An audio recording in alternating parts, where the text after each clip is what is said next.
अस्सलामुअलैकुम, I am Urooj Zahra, your English language instructor.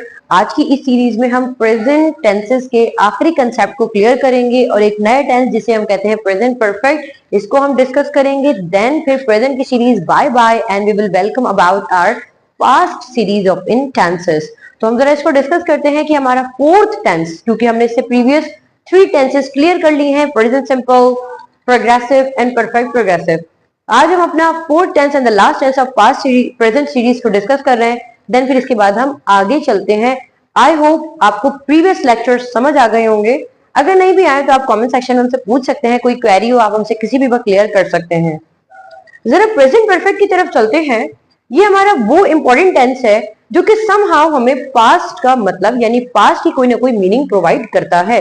ये हमारा वो टेंस है जिसमें हम इशारा करते हैं कि कोई काम हो गया है, कोई काम कर लिया है या कोई काम हो चुका है। कोई भी काम हो तो गया है लेकिन इतना करीब के माजी में हुआ है कि अभी तक हम उसको पास्ट बना नहीं सकते या पास्ट बनाने के काबिल नहीं है, और हम उसको प्रेजेंट की सीरीज में ही ट्रीट करेंगे। यहाँ पर स्टूडेंट्स के अंदर एक कॉन्सेप्ट भी होता है कि यार प्रेजेंट परफेक्ट तो हमारे पास वो टेंस है जिसमें काम हो चुका है का सेंस आता है। ठीक है, चुका है का सेंस कुछ हद तक ठीक है, लेकिन इसका कंप्लीट मतलब ये तो नहीं है कि सिर्फ चुका है का सेंस ही आएगा तो प्रेजेंट परफेक्ट होगा, ऐसा नहीं है। अभी हमारे पास मजीद इसको पहचानने के तरीकेकार भी हैं, तो आइए जरा हम इसको डिस्कस करते हैं प्रेजेंट परफेक्ट को with the help of some examples, and at the end of the video I will allocate this some vocabulary action vocabulary to you and you will make the new sentences। तो आइए जरा present perfect को हम discuss करते हैं। According to the definition, any action that has got completed recently, कोई भी ऐसा काम जो कि मुकम्मल हो गया है रिसेंटली, कोई भी ऐसा काम जो कि हम कर चुके हैं, हमने वो काम कर लिया है, इस तरह के टेंस को हम प्रेजेंट परफेक्ट में लेकर आते हैं। कोई भी काम यानी हमने कर लिया है, कोई काम हो गया है, कोई भी ऐसा काम जो हमने रिसेंटली कंप्लीट किया है, इसको हम प्रेजेंट परफेक्ट से बनाते हैं। Any action that has got completed recently. अब आपने अपनी जिंदगी में कोई डिग्री अचीव की हो, कोई पोजीशन हासिल की हो, कोई अवार्ड लिया हो, या कोई काम जो आप कर चुके हो, इसको हम प्रेजेंट परफेक्ट में लेकर आते हैं। फॉर एग्जाम्पल, पाकिस्तान ने वर्ल्ड कप जीता है। पाकिस्तान ने वर्ल्ड कप जीता है, जब जीता है काफी टाइम हो गया है, लेकिन अभी तक हम कह रहे हैं कि पाकिस्तान ने वर्ल्ड कप जीता है। इट मीन्स कोई एक ऐसा काम हुआ कि उसके ऊपर अभी तक कोई नया रिकॉर्ड नहीं बना है, इसको हम प्रेजेंट परफेक्ट में लेकर आएंगे। आपने खाना खा लिया है, किसी मैनेजमेंट को देखकर ये लगता है कि किसी जगह पर जो अच्छी खासी डेकोरेशन हुई है, इन्होंने ये जगह सजा ली है, मैनेजमेंट ने अपनी पॉलिसीज अनाउंस कर दी हैं। कोई भी काम है, जैसे कोई नया बजट आ रहा होता है, तो अगर रात 12 बजे उसकी इम्प्लीकेशंस हम पर आ जाती है, तो हम यही कहते हैं सुबह में कि बजट अनाउंस हो गया है, नई पॉलिसीज एप्लीकेबल हो गई है। इतना रिसेंटली हुई है कि अभी तक वो माजी नहीं है, because lots of the people are unaware because of that policies. तो अभी तक कुछ लोग उन पॉलिसीज से या उन पॉलिसीज की वजह से अनअवेयर हैं, तो उन्हें इतना इल्म नहीं है। इसका मतलब इस तरह के जुमले को हम प्रेजेंट परफेक्ट में लेकर आएंगे। अब इसके फॉर्मेट का जिक्र करते हैं कि फॉर्मेट इसका क्या है। सबसे पहले हमारे पास आता है सब्जेक्ट। सब्जेक्ट हमारे पास कोई भी काम करने वाला होता है, I, we, you, they, he, she and it. Then after the subject we follow the helping verb have and has, या तो हैव आएगा या फिर हैज आएगा। Then verb third form and object. जब भी हम इसका नेगेटिव बनाते हैं, ऑलरेडी हमने इसका जिक्र किया था कि जब भी हमारे पास कोई हेल्पिंग वर्ब मौजूद होता है तो हमें हेल्पिंग वर्ब में सिर्फ नॉट ऐड करके नेगेटिव मिल जाता है। तो subject have, has, not, then verb third form and object. And in order to make interrogative हमें हैव एंड हैज पहले लेकर आना होता है, यानी हेल्पिंग वर्ब पहले लेकर आने होते हैं, then subject, then verb third form and object.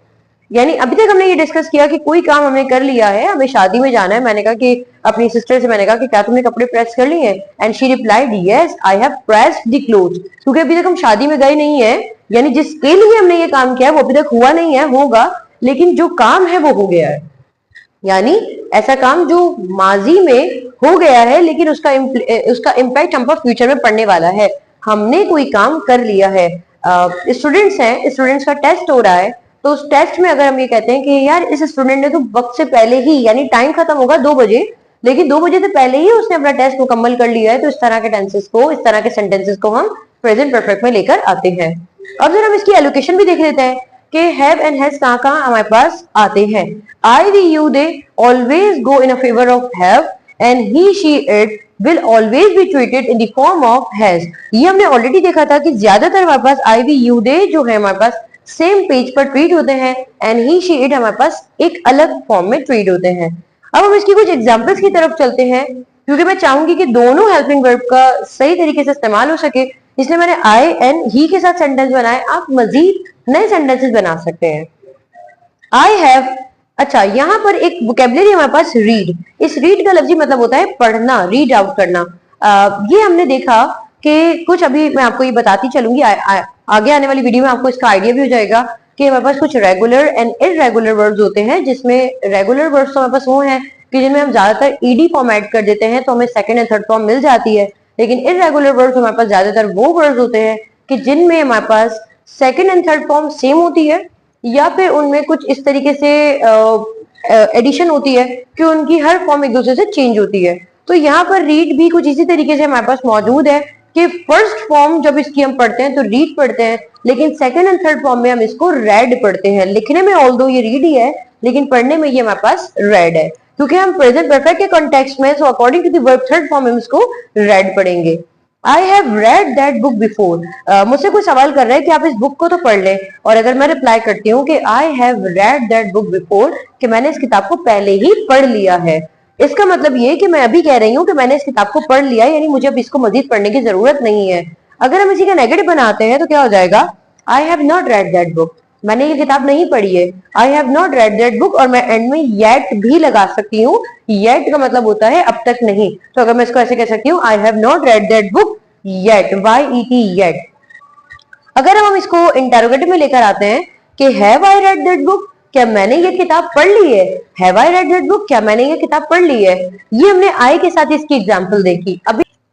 अब हमने इसको डिस्कस किया और अब मैं चाहूंगी कि अब हम नेक्स्ट एग्जाम्पल की तरफ चलते हैं क्योंकि आई के साथ मैंने ऑलरेडी इसको यहाँ पर कवर किया है।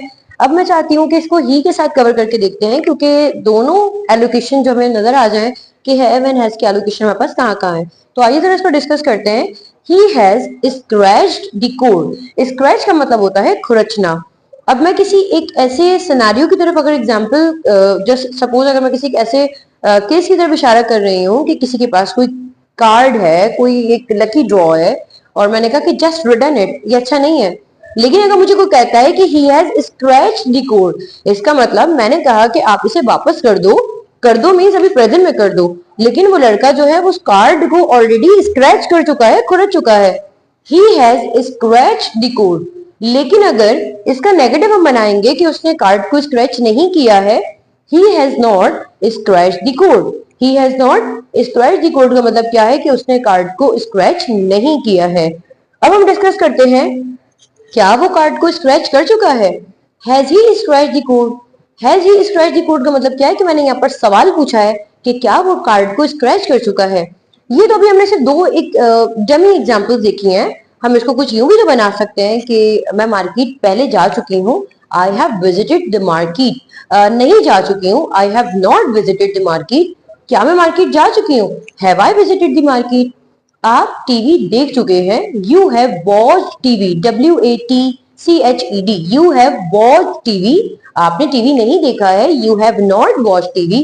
क्या आप टीवी देख चुके हैं, हैव यू वॉच्ड टीवी। क्योंकि जब लफ्ज क्या आ जाता है देन हम हेल्पिंग वर्ब को पहले ले आते हैं और वो हमारे पास इंटेरोगेटिव का कंसेप्ट आता है। अभी with the help of this examples आपको ये सिनेरियो पता चला होगा कि प्रेजेंट परफेक्ट हमारे पास वो टेंस है जिसमें हम इशारा कर रहे हैं किसी ऐसे काम की तरफ जो कि हो गया है, कंप्लीट हो गया है, और कुछ इस तरीके से कंप्लीट हुआ है, इतना रिसेंटली कंप्लीट हुआ है कि अभी हम उसको पास्ट नहीं बना सकते। अब मैं चाहती हूँ या I would like you to make the new sentences by using this action vocabulary, and इसके अलावा भी हैं जो कि अभी हम नेक्स्ट वीडियो में आपको मैं मजीद प्रेजेंट परफेक्ट की कुछ एग्जांपल्स दूंगी ताकि आपको एक कंसेप्ट क्लियर हो जाए। लेकिन ग्रामेटिकल रूल के हिसाब से यहाँ तक आपको आई होप समझ आया होगा। आइए जरा बढ़ते हैं नेक्स्ट वोकेबलरी सेशन की तरफ। Abide by. अबाइड का मतलब होता है मानना, किसी बात को मानना, पैरवी करना, फॉलो करना। अब यहाँ पर हमने वर्ब की फर्स्ट फॉर्म लिखी है जिसे हम बेस फॉर्म कहते हैं, वहां पर हमने वर्ब की थर्ड फॉर्म लिखी है ताकि आपको थर्ड फॉर्म फिलहाल अभी डिफिकल्टी ना हो कि हम कैसे बनाएं। सो अबाइड बाय मीन्स पैरवी करना। एग्जाम्पल्स हम देख लेते हैं, आप मजीद कुछ न्यू क्रिएट कर सकते हैं। जैसे कि हम मान लेते हैं कि यार हम पाकिस्तान में रहते हैं और मैंने कहा कि मैं काफी ज्यादा इन रूल्स को मान चुकी हूँ, आई हैव, तो वहां पर थर्ड फॉर्म क्या आ जाएगी, abided by, I have abided by the rules. And next है ट्राई। ट्राई का मतलब होता है आजमाना, ऑपरेट, चलाना, किसी इलेक्ट्रॉनिकली गैजेट्स का या कोई अप्लायंसेस का चलाना हमारे पास ऑपरेट कहलाता है। अगर मैंने कहा कि आप इस मशीन को ऑपरेट कर चुके हैं, you have operated this machine, मैं कर चुकी हूँ, I have operated this machine, तो हमने ईडी फॉर्म लगा दी है, इसका मतलब होता है चलाना। देन हमारे पास है इंक्वायर आफ्टर। इंक्वायर आफ्टर का मतलब होता है अयादत करना। कोई भी काम जो मतलब जैसे कि हम कह रहे हैं कि किसी इंसान की अयादत करना, तो मैं सेंटेंस कहती हूँ, इसको आप कन्वर्ट कर लीजिएगा। I have inquired after the patient, यानी मैंने पेशेंट की अयादत कर ली है। आप इसके हिसाब से कोई नए सेंटेंस बना सकते हैं, जैसे कि जिसकी उर्दू में बता देती हूँ। अली ने अपनी आंटी की अयादत कर ली है, या कोई हम नया सेंटेंस इसका बना सकते हैं। लेकिन प्रेजेंट परफेक्ट के कॉन्टेक्स्ट में रहते हुए हम बनाए तो ज्यादा बेहतर है। देन हमारे पास आता है एक्सेप्ट। एक्सेप्ट का मतलब है कबूल करना। अब ये पास्ट में क्या हो जाएगा, accepted. So I have accepted your words, I have accepted your apologies. तो यहाँ पर हमने प्रेजेंट परफेक्ट का इस कंसेप्ट को देखा है कि कोई भी काम जो हो चुका है वो तो प्रेजेंट परफेक्ट है। और इसके साथ हमारे पास दो हेल्पिंग वर्ब आते हैं, हैव एंड हैज। इसकी एलोकेशन भी हमने देखी कि आई भी यू दे के साथ we always treat have, and has हमारे पास आता है ही शी इट के साथ। कुछ एग्जाम्पल्स हम इसके डिस्कस कर चुके हैं, आई एंड ही के साथ मैंने बनाई है। मैं चाहती हूँ we you they and she and it के साथ आप बना लें। अगर आपका कोई मजीद सवाल हो कमेंट सेक्शन में हमें बताइए। आई होप यहाँ तक आपको वीडियो समझ आई होगी। इंशाल्लाह आपसे दोबारा मुलाकात होती है एक नई वीडियो में। अपना ख्याल रखिएगा। अल्लाह हाफिज।